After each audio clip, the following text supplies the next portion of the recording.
Assalamualaikum warahmatullahi wabarakatuh.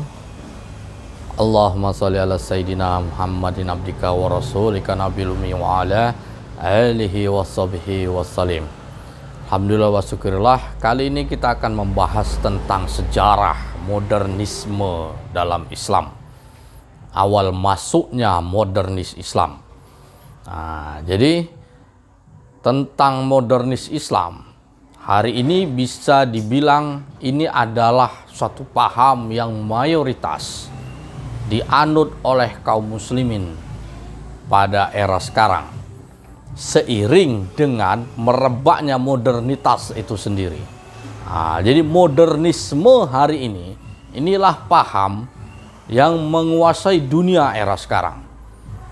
Paham modernisme inilah yang menguasai dari barat sampai timur. Awal terbentuknya modernisme, sebagaimana dalam perjalanan historis, kita memahami ini muncul dari Renaissance di Eropa. Pembaruan, gerakan berpikir kembali. Apa maknanya berpikir kembali? Berpikir kembali artinya menerima filsafat kembali. Jadi Renaissance adalah masuknya filsafat ke belantara Nasrani. Jadi ketika pada masa Renaissance, mayoritas paham yang berkembang ketika itu adalah kebenaran berlandaskan pada gereja Roma. Jadi Eropa pada zaman itu, pasca tragedi Perang Salib, di mana kaum Nasrani berada dalam posisi kekalahan, maka kaum Eropa berusaha bangkit kembali. Kebangkitan mereka adalah dimulai dengan proses kritisisme terhadap paham yang dikembangkan oleh gereja Roma. Jadi gereja Roma ketika itu adalah menjadi controlling terhadap daratan Eropa. Maka kita kenal Adagium Vox Rei Vox Dei, suara raja, suara Tuhan. Jadi kekuasaan dan kekayaan ketika itu berada dalam controlling gereja Roma. Maka setiap raja-raja di Eropa itu di bawah kendali dari gereja Roma. Jadi ibarat umarok dan ulamanya. Proses situasi itu ternyata menimbulkan banyak kekecewaan dari kaum Eropa ketika itu, karena di satu sisi Islam berada dalam kejayaan. Kejayaan dari Daulah Utsmaniyah pada abad pertengahan. Kemudian di Nusantara kita bisa melihat bagaimana 200 kesultanan eksis menguasai Nusantara, tentu dengan syariat Islam di dalamnya. Kemudian ada Kesultanan Mogul di anak benua India, kemudian ada di Maghribia di Afrika Utara. Jadi semua belantara abad pertengahan itu dikuasai oleh Islam. Sementara kaum Eropa berada dalam periode kekalahan, terutama setelah proyek gagal dari Perang Salib. Mereka tidak berhasil merebut kembali Yerusalem. Yerusalem sampai pada era modernis Islam tentu di bawah kendali Islam. Sejak munculnya Daulah Utsmaniyah, maka itu di bawah kendali Daulah Utsmaniyah. Pasca Renaissance maka muncullah paradigma baru, terutama dalam berpikir. Maka terjadilah pergeseran pemikiran, juga pergeseran dalam memahami tentang Tuhan. Maka dialektika itu berkembang besar, berkembang di Eropa sampai kemudian memunculkan yang namanya modernitas. Akar dari modernitas ini tentu adalah filsafat, sebagaimana Renaissance itu sendiri didasari dengan masuknya filsafat. Kaum Eropa mendapatkan filsafat ini, pengajaran filsafat ini adalah dari kaum Mu'tazilah. Jadi pasca era Mu'tazilah dalam Islam, maka filsafat kemudian nyebrang ke Eropa dan itu menjadi Renaissance. Era Mu'tazilah inilah bisa dibilang ketika filsafat diislamkan. Era Renaissance inilah dikatakan filsafat dikristenkan. Perbedaannya, dalam era Mu'tazilah, filsafat kemudian berhasil dibendung karena banyak sekali persoalan-persoalan terutama dalam hal akidah. Maka kemudian Imam Asy'ari meluruskan kembali akidah umat agar tidak terjerambab pada paham Mu'tazilah. Dan ini kemudian juga digelontorkan oleh Imam Al-Ghazali, Syekh Abdul Qadir Al-Jilani, yang kemudian membawa umat juga kembali kepada tasawuf. Sampai kemudian bagaimana pengaruh Ibnu Khaldun dalam mendudukkan filsafat dan bagaimana bahayanya. Kita masih bisa melihatnya dalam kitab Muqaddimah dan kitab-kitab dari ulama-ulama Ahlus Sunnah wal Jamaah. Nah, dari situlah kemudian paham Mu'tazilah stop, tidak lagi banyak berkembang dalam belantara Islam. Tapi kemudian filsafat nyebrang ke Eropa, dikutip oleh Thomas Aquinas, dibawa oleh Kopernikus, Galileo Galilei, yang bermula dari filsafat yang sifatnya kosmosentris, membicarakan soal alam semesta, tapi kemudian filsafat bergema lebih jauh untuk membicarakan perihal kekuasaan, perihal alat tukar, sampai persoalan hukum. Nah, inilah yang kemudian menjadi pemantik dalam Renaissance, sehingga ujungnya melahirkan yang namanya modernisme. Nah, induknya ini disebut dengan modernisme. Di dalam modernisme inilah kita bisa melihat kapitalisme, kita bisa melihat sekulerisme. Di dalamnya juga ada positivisme dan sebagainya, termasuk juga paham politik. Nah, lambat laun dalam belantara Islam, setelah berkembangnya modernitas di Eropa, maka modernitas kemudian meruntuhkan gereja Roma dan pengikut-pengikutnya. Klimaksnya adalah revolusi Prancis tahun 1789. Revolusi Prancis adalah bentuk kudeta kaum revolusioner atau kaum modernitas terhadap kelompok tradisional di Eropa, kelompok raja dan gereja. Maka tidak ada lagi kekuasaan berdasarkan pada Vox Rei, Vox Dei. Maka adagium berubah menjadi Vox Populi, Vox Dei, suara manusia, suara Tuhan. Jadi tidak ada lagi yang namanya kehendak Tuhan, melainkan kehendak manusia. Jadi seiring dengan pengajaran filsafat, maka segala sesuatunya ini dianggap sebagai perbuatan manusia. Jadi dua filosof besar mempengaruhi daratan Eropa dalam membentuk yang namanya modernitas. Maka kita bisa melihat pengajaran dari René Descartes dengan teori rasionalitasnya. Cogito ergo sum, aku berpikir maka aku ada. Makna dari teori ini adalah segala kebenaran itu haruslah yang bersandar kepada rasio manusia. Apa-apa yang bukan bersumber dari manusia, maka itu belum dianggap sebagai kebenaran. Descartes mengatakan filsafat adalah ajang di mana Tuhan, manusia, alam semesta, dan manusia adalah menjadi ajang penyelidikan akal manusia. Jadi akal menjadi satu-satunya pondasi kebenaran. Nah, teori Descartes inilah yang kemudian mengawali era modernitas, bahwa tidak ada lagi yang namanya kebenaran Tuhan. Kebenaran yang dianggap sebagai suatu hal yang benar adalah berdasarkan pada rasionalitas, ansih. Sebelumnya pada era skolastik, maka para filosofnya masih menganggap adanya kebenaran ganda, sebagaimana digaungkan oleh Thomas Aquinas. Aquinas dalam bukunya Twiswarden Theory mengatakan bahwa kebenaran itu ada dua. Kebenaran berdasarkan wahyu dan kebenaran berdasarkan akal. Tapi Descartes mengeliminasi yang namanya kebenaran berdasarkan wahyu. Yang tersisa bahwa yang dianggap sebagai kebenaran adalah yang muncul dari rasio manusia. Nah, teori Descartes ini kemudian ditambah dan dilengkapi dengan teori Immanuel Kant dengan teori empirismenya. Bahwa yang dikatakan kebenaran tidak serta-merta muncul dari proses rasio manusia sebelum melewati namanya proses empiris.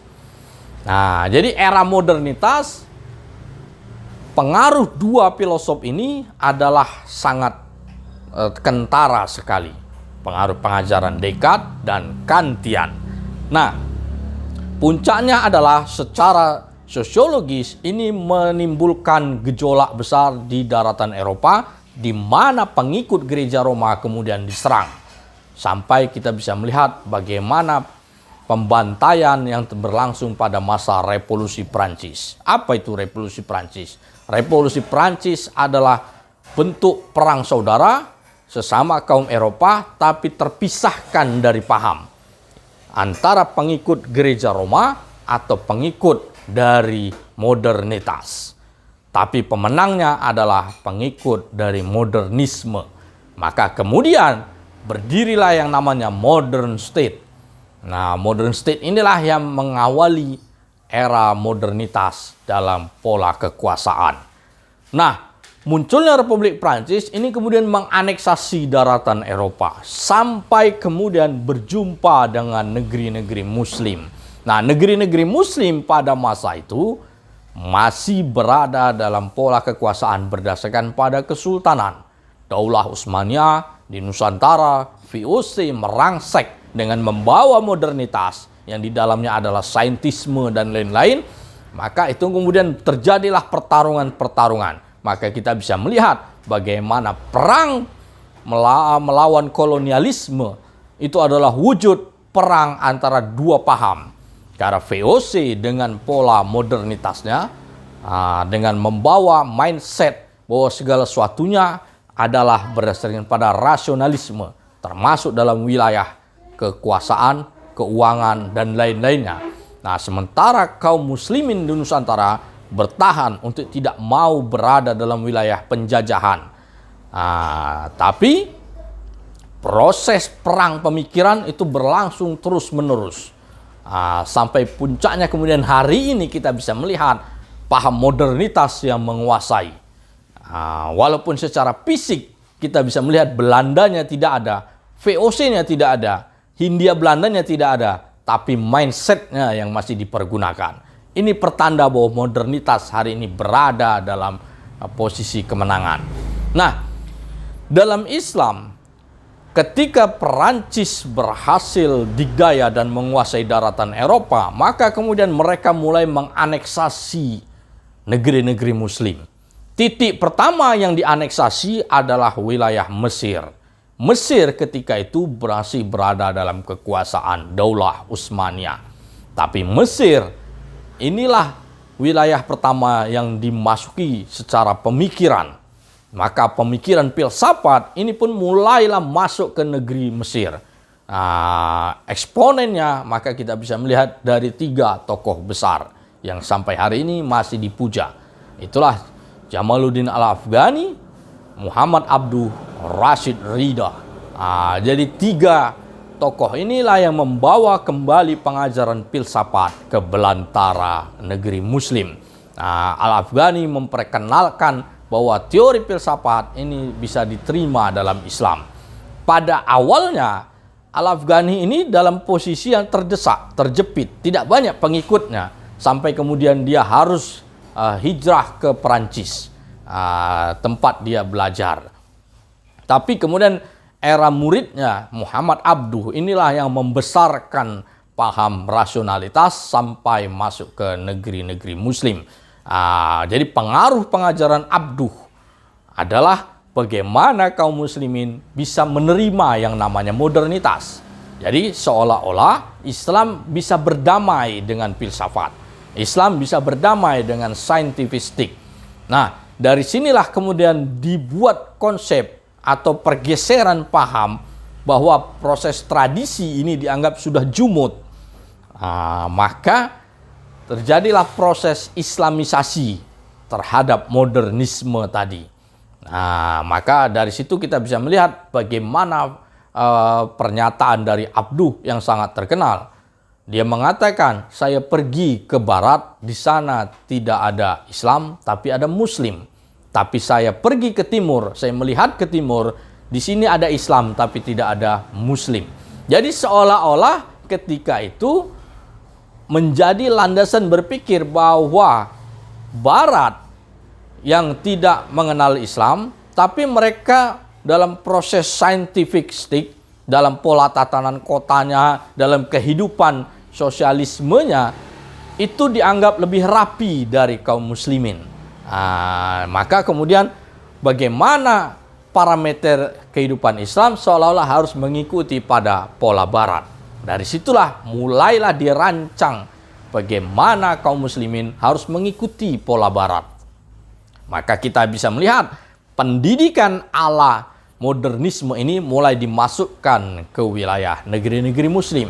Maka diperkenalkanlah yang namanya sekolah. Sekolah tentu bukan berasal dari kosakata bahasa Aceh, bahasa Sunda, bahasa Jawa, bahasa Mandiling, dan lain-lainnya. Melainkan ini berasal dari kosakata bahasa Inggris. Kita bisa melihatnya dari kata school. School ini berasal dari kata scholastic. Nah, scholastic ini adalah paham rasionalisme yang muncul pada era Renaissance di awal. Nah, maka dari situlah kita mulai diperkenalkan kembali seolah-olah pengajaran Mu'tazilah ini harus dihidupkan kembali. Jadi posisi modernis Islam ini ingin mendudukkan bahwa seolah-olah Islam bisa sejajar dengan modernitas. Tentu yang dijalankan oleh kaum kufar. Bagaimana modernisme itu bisa diterima? Maka dampaknya adalah terjadinya perubahan terhadap syariat. Karena pada era kesultanan, ketika Daulah Utsmaniyah masih berjaya, ketika Sultanan Aceh Darussalam, Sultanan Mataram, dan lain-lainnya, tentu syariat Islam yang dijalankan. Nah, modernisme dalam wilayah positivisme ini tentu memboncengi yang namanya Code Napoleon sebagai kitab hukumnya. Nah, Code Napoleon ini terdiri 3 kitab hukum induk. Ini disebut dengan Code Penal, Code Sipil, dan Code Commerce. Nah, Code Penal, Code Sipil, dan Code Commerce inilah yang dibawa Hindia Belanda ke Nusantara. Ini yang diperkenalkan oleh mereka. Nah, terjadilah proses benturan hukum ketika itu. Nah, Code Penal inilah yang diterjemahkan menjadi Wetboek van Strafrecht oleh Hindia Belanda. Code Sipil inilah yang diterjemahkan menjadi Burgerlijk Wetboek. Nah, kemudian Code Commerce ini diterjemahkan menjadi Wetboek van Koophandel. Nah, 3 kitab inilah yang hari ini kita pergunakan. Maka kita bisa mengenal namanya KUHP, KUH Dagang, dan KUH Perdata. Nah, proses penerimaan itu pertama kali terjadi pada masa Tanzimat di Utsmaniyah. Tanzimat di Utsmaniyah tahun 1840 adalah proses penggunaan hukum positif di Daulah Utsmaniyah. Bentuknya adalah pengumuman yang dilakukan oleh Sultan Abdul Aziz I di Istana Dolmabahce. Bukan lagi di Istana Topkapi sebagaimana Sultan-Sultan Utsmani pada masa kejayaannya. Dari situlah diumumkan bahwa Utsmaniyah mulai menggunakan kitab hukum yang digunakan oleh Republik Prancis. Maka Code Napoleon diadopsi. Nah, 3 kitab hukum tadi ternyata tidak mengatur soal perkawinan, tidak mengatur soal waris. Maka dibuatlah 1 kitab hukum untuk melengkapinya. Maka itulah kemudian disusun Al-Majalah Al-Ahkam. Nah, ini yang kemudian diterjemahkan menjadi kompilasi hukum Islam. Jadi ada 4 kitab hukum. Di mana syariat? Nah, setelah era pada masa Tanzimat, itulah syariat dieliminasi. Syariat digantikan oleh 3 kitab hukum tadi. Ulama-ulama, terutama ulama-ulama Sufiyah, tentu tidak menerima dengan proses Tanzimat tadi. Mereka melakukan perlawanan, tapi ujungnya adalah kaum Sufi dikejar-kejar, terutama di Daulah Utsmaniyah. Karena Utsmaniyah ketika itu berada dalam kekuasaan kaum modernis Islam. Kaum modernis Islam tadi inilah yang buah dari pengejaran 3 tokoh tadi. 3 tokoh tadi bagaimana memasukkan paham modernisme itu ke belantara muslim. Sehingga sekarang kita bisa menerima yang namanya modernitas. Menurut Syekh Abdul Qadir As-Sufi, seolah-olah Islam bisa duduk sejajar dengan kaum kufar. Padahal bukan. Nah, dengan modernisme inilah setelah 2 abad berlangsung kita bisa melihat bagaimana kegagalannya. Jadi modernisme tidak memberikan jalan keluar bagi kaum muslimin.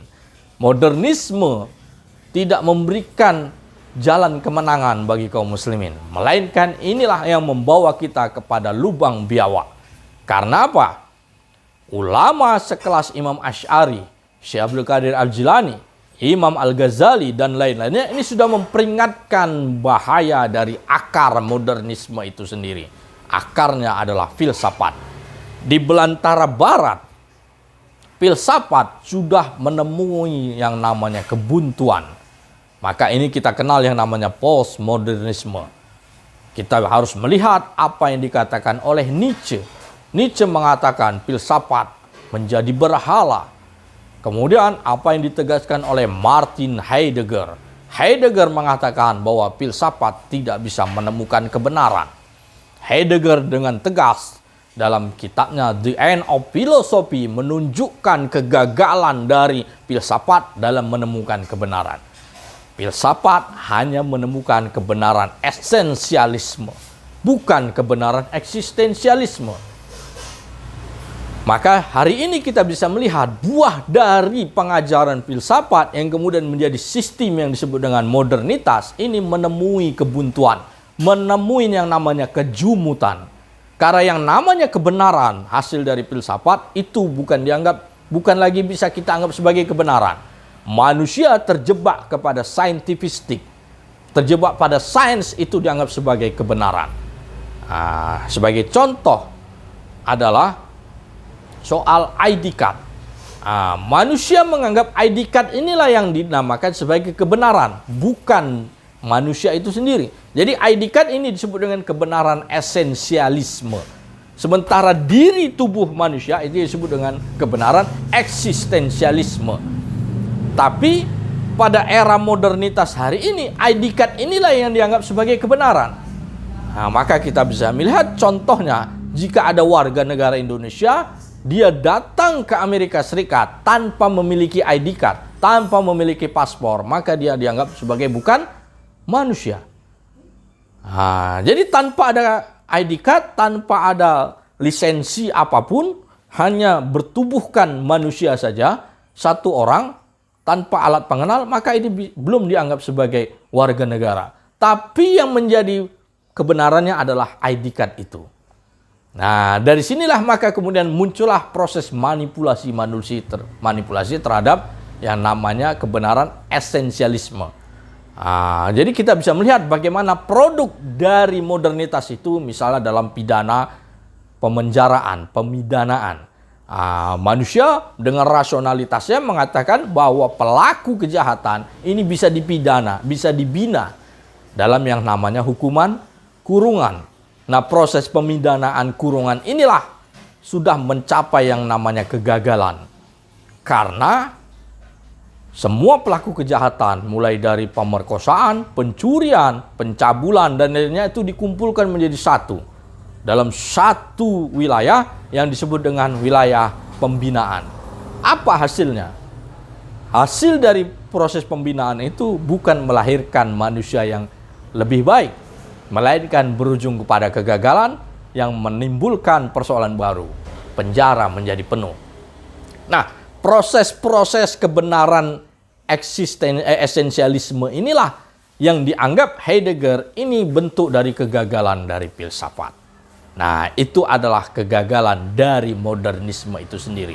Nah, dari sini kita bisa melihat bagaimana persoalan-persoalan modernitas ini sudah mengalami kejumutan. Kita bisa melihat bagaimana doktrin modernitas itu memaksa manusia harus menerima yang namanya produk alat bayar yang sifatnya adalah pulse elektrik. Tidak lagi dalam bentuk yang eksistensi. Jadi transformasi terhadap alat tukar kita bisa melihat dalam era yang fitrah semuanya berbentuk emas dan perak. Tapi kemudian setelah modernisme ini muncul, maka berganti menjadi fiat money, uang kertas. Manusia dipaksa menerimanya karena itu dianggap adanya stempel dari yang namanya modern state. Tapi sekarang berubah lagi menjadi pulse elektrik yang tidak berwujud. Nah, dan manusia menganggap ini sebagai alat tukar. Nah, proses doktriner inilah yang melumpuhkan manusia. Sehingga manusia kemudian terjebak pada yang namanya scientific. Dari sinilah nampak kegagalan modernitas itu sudah berada pada ujung pangkalnya. Nah, maka kita bisa melihat konklusinya, jika kita mengikuti modernitas dengan menjadi Islam modernis, maka kita akan terjerambab masuk ke dalam lubang biawak sehingga kita terjerumus karena modernitas ini berada dalam penghancuran. Proses penghancuran. Sebagaimana kalau kita bisa melihat dalam siklus Polybios, sejarawan Romawi. Dalam pola pemerintahan, terjadilah pergeseran pemerintahan. Nah, jadi Bapak Ibu sekalian, modernisme ini di barat sekalipun ini sudah berada dalam kejumutan. Kita tidak lagi bisa mengislamisasi modernitas. Maka jalan kita kembali adalah keluar dari modernitas itu. Meninggalkan modernitas.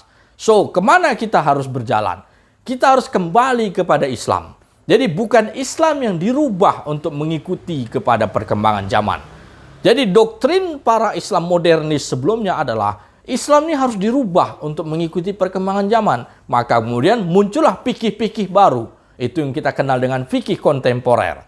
Maka kemudian zakat kita berubah, pola pelaksanaan zakatnya berubah hanya untuk mengikuti perkembangan zaman, mengikuti modernitas. Kemudian muamalah kita pun berubah, perdagangan kita berubah, mengikuti kode commerce, kode penal, sampai kode handel. Nah, jadi pola-pola inilah yang sudah dijalankan sejak era modernitas muncul. Nah, alhasil kita meninggalkan yang namanya Al-Quran dan Sunnah. Jadi ini bukan persoalan khilafiyah, ini adalah persoalan bagaimana kita meninggalkan usul fikihnya. Kita bukan berada dalam persoalan perdebatan boleh atau tidak, tapi kita berada dalam persoalan bahwa kita sudah meninggalkan sunnah. Jadi sejak era modernitas ini muncul, berapa banyak sunnah-sunnah yang kita tinggalkan.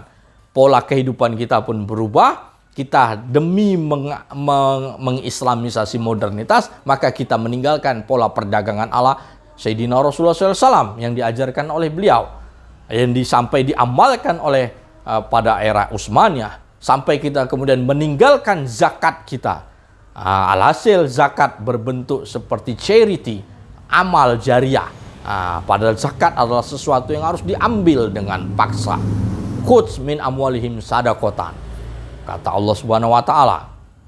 Nah, dari sini maka jalan kita kembali adalah jalan kembali kepada Islam. Bukan Islam yang harus kita ubah. Jadi pengubahan Islam dengan pola islamisasi, maka ini sudah harus kita hentikan. Jalan kita kembali kepada Islam adalah memperbaiki tauhid kita. Karena dengan filsafat kita tidak akan menemukan tauhid sebagaimana yang diajarkan oleh Rasulullah SAW. Hal ini sudah ditegaskan oleh Imam Asy'ari. Sudah dijabarkan oleh Imam Al-Ghazali, terutama perihal kudrah dan iradah. Jadi kudrah dan iradah adalah bagaimana daya dan kehendak itu adalah kewenangan dari Allah Subhanahu wa taala. Rasionalitas mengatakan bahwa segala sesuatunya adalah perbuatan manusia, adalah kehendak manusia. Nah, di sini ada persoalan dalam masalah akidah, bahwa bukan engkau yang melempar, melainkan aku yang melempar, sebagaimana dijelaskan dalam Al-Quran. Nah, penjabaran bagaimana perihal persoalan tauhid yang berlawanan dalam filsafat itu akan dijelaskan lebih lanjut. Tapi intinya modernitas ini sudah tidak bisa lagi diteruskan dalam belantara Islam karena kita hanya menemukan yang namanya kegagalan. Insya Allah kita akan kembali berlanjut pada kajian-kajian selanjutnya. Wabillahi taufiq wal hidayah. Assalamualaikum warahmatullahi wabarakatuh.